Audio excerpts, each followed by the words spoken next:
Pa Dan polja za nas u BC institutu kao vodećoj oplemenjivačkoj i sjemenarskoj tvrtki u Republici Hrvatskoj je izuzetno bitan i značajan.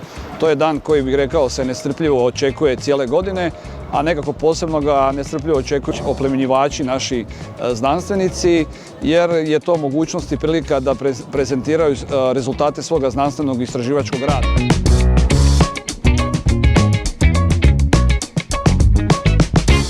BC institut je naša domaća sjemenarska tvrtka koja već više od stoljeća za hrvatske poljoprivrednike osigurava domaće kvalitetno sjeme koje je GMO free i to je razlog što se poljoprivrednici vraćaju jer pronalaze kvalitetu u takvom sjemenu, zadovoljni su sa usjevima koji iz takvog sjemena daju dobre plodove, a mi kao Odbor za poljoprivredu snažno podržavamo domaću proizvodnju sjemena i iz tog razloga pozivamo naše hrvatske poljoprivrednike da za svoju proizvodnju, kad god je to moguće, koriste domaće sjeme jer Hrvatsko je najbolje.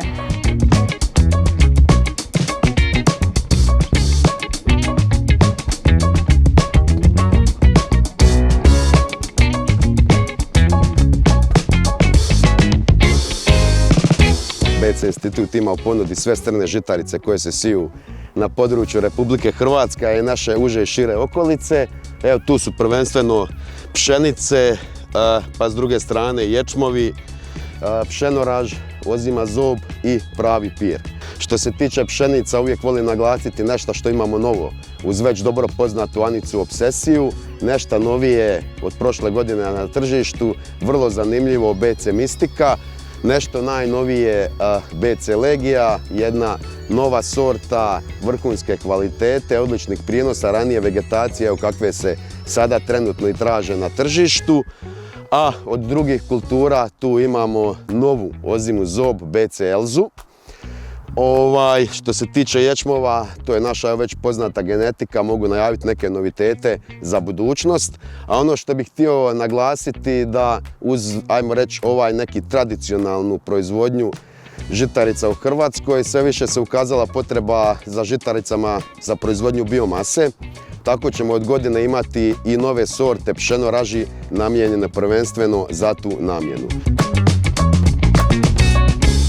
Evo, tu stojimo pokraj sorte Elza koja se i meni pokazala, jako lijepo mi izgleda i vjerujem da će pokazati dobar rezultat. Da BC ima dobrih materijala i vrhunskih, da, apsolutno, i u smjeru pšenica, ječmova, kukuruza naravno.